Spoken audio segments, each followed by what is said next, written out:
Welcome back to 4Community, creating community spaces so you can connect with others and also with God. Listen, this coming week is Father's Day. Yay! I love being a dad. I don't know about you and what your experience is about parenting or not parenting just yet, but I tell you from this side of it, I love being a dad. I'm married with 4 kids, and my family's probably one of the greatest things in my life, gives me the most satisfaction and fulfillment. I'm not saying it's a lot of work, but I love being a dad. When I was a teen, one of the things that I consistently prayed about is that God would make me into a great dad. And along the way, he revealed a verse to me, Luke chapter 2, verse 52. And that single verse, Luke chapter 2, verse 52, put me on the trajectory to becoming the kind of person that I am today. And I think that it also helped me to become the kind of dad that I am today. And so for all of you, I want to share this with you. It's one of my favorite verses. It's something that really, I believe, set me up. It's something that when I was very, very young, I took this verse seriously and said, oh, that's how you do it. And I'm really glad I did this. So no matter where you are in terms of age, if you're not a dad, if you're a mom, if you're single, if you're still a kid, whatever, this verse is awesome. It puts you on trajectory to point you towards a better future, a great future, in my opinion. Before I get into my verse, let me ask you, all the dads out there, what verse is very, very meaningful to you? Do you have a key verse, a key passage that's really steered you well through all the years and set you up for success as a dad or even as an adult, as a man, whatever? If you do, would you please put that verse in the comments and share a little blurb about why that's so meaningful and how that verse has helped you so much to this very day. Thanks for doing that. Hey kids, heads up, there are characters hidden in the background, just like every week. As you see that background scrolling from one side to the other, there are 3 or 4 characters in there. So when we meet together on Zoom and we're in the large gathering, make sure you share with us about the characters that you saw, and also you can talk about it with your friends in your breakout groups too. Let's look at Luke chapter 2, verses 52. I'm going to read this from the NLT. Jesus grew in wisdom and stature and in favor with God and all the people. I learned this verse at Circle Square Ranch when I was a teenager through high school. Back in my day, high school was 5 years because we had to do our OACs. I barely remember those letters right now because I haven't heard them in so long. So all of my summers, though, I spent at Circle Square Ranch, and it was awesome. And the driving verse behind all of the programming in the camp, in the Christian camp that I was serving at, working at, I should say volunteering at, because they only paid me about 15 cents an hour. I think we got about $15 a week, I think. All of the programming, the key verse underneath all that was Luke 2:52. And so I was there for so long that it really drove itself home to me. And so I'm going to break it down like it was broken down to me as a teenager and how I've held on to it all the years. While Jesus was growing into a man, he grew specifically in these 4 areas that I'm about to break down in the text. He grew physically, he grew spiritually, he grew in relationship with God, and he grew in relationship with others. And that's a good general description about the 4 areas that Jesus focused on in order to grow into the kind of man that he became. And we're going to look at us focusing on them so that it sets us up on trajectory for a really wonderful future. So let's break it down together. Women, heads up, and all the non-dads watching, heads up. Don't worry, this is for you too. I'm putting a Father's Day spin on it because it's Father's Day this coming Sunday, and because it's such a meaningful verse to me. But certainly this applies to you also. Let's start by looking at wisdom. Jesus grew in wisdom. Among other things, this includes education. I have no idea if Jesus was a straight A student, but if this stood out to people about Jesus, then we know that he applied himself to his education. Now, if you stop learning, you start declining, so be a lifelong learner. Formal education, however, isn't all there is to say about wisdom, of course. Street smarts is also very important when it comes to wisdom. Emotional intelligence is at least as important as IQ for many of the time. And in some jobs, EQ is more important than IQ, and EQ will serve you really, really well. So Jesus worked on being both educated and also being street smart. He grew in his wisdom. So let's keep learning and let's keep observing. Second of all, stature. Jesus grew in wisdom and in stature. And Jesus wasn't passive about his health. If he was, we wouldn't be seeing this comment. These are the four areas that people generally saw that Jesus focused on while he was growing into adulthood. If he was passive about his health, we wouldn't see this comment here. Like, we don't see comments that he also drank water, he also brushed his teeth, he also went to bed on time, he also breathed. These aren't passive comments, these are active comments. These are what Jesus actually spent time focusing on. Jesus took care of his body, and I think it is so vitally important for all of us to be working on our physical health. Remember that Jesus could hold his own in a crowd. We saw many occasions through the Gospels where people tried to push Jesus around, didn't we? I mean, in one case, we even saw people trying to throw Jesus off a cliff. And he even endured bodily suffering right up to the cross. Jesus was no slouch. He was no couch potato. He worked on his body. Now, I'm not saying that the Bible calls him a musclehead or anything, but he was physically fit. And he was intentional about this, which is why we see it in the text here.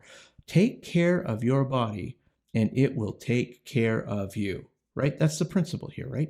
Take care of your body, and it will take care of you. Alternatively, if you don't take care of your body, and if you mistreat it, you'll be paying for that mistreatment as you age. Thirdly, growing spiritually. Okay, so this is a hard one for me, actually, because we see a reference to the Trinity in this passage. He grew in favor with God and with people. Growing in favor with God, like he is God. And so we see that Jesus is leading into that relationship. We see that Jesus is often praying and connecting with the Father and growing the relationship, but he's also God, right? So I don't want to overcomplicate this passage by looking at the Trinity, but the reality is that Jesus knew what true spirituality was.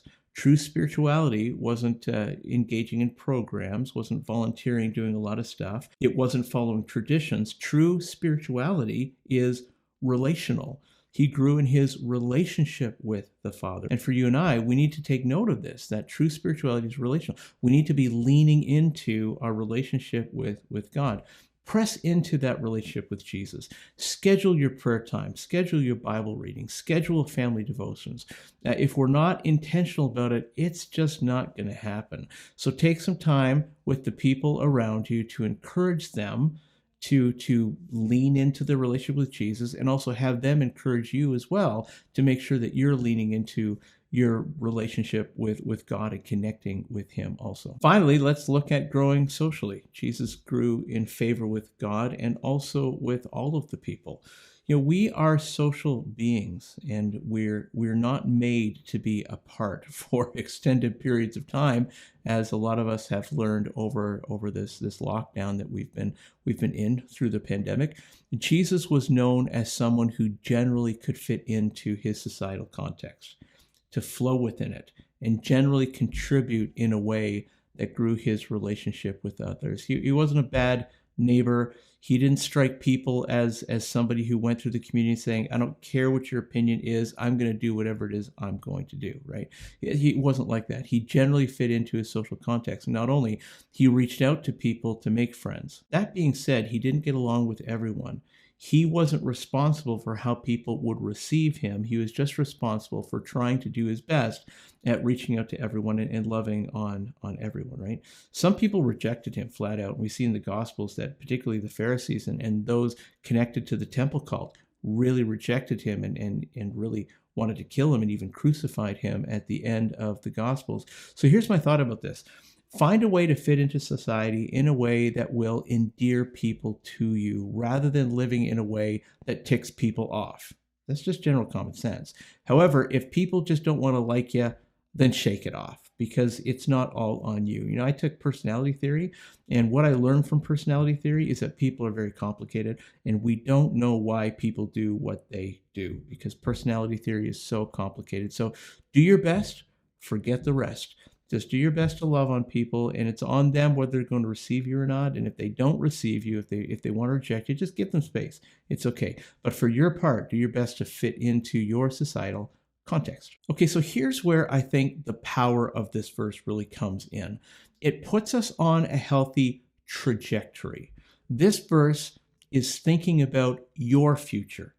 Although it's sharing with us the growth of Jesus in summary, this verse is about you, and this verse is about you moving into a really healthy future and putting you on a trajectory for wonderful things ahead. There are no guarantees in life. I wish there were, but there are no guarantees in life. But generally speaking, focusing on these 4 areas should steer your life toward a good future, regardless of how old you are. You can start doing this stuff at any time you want.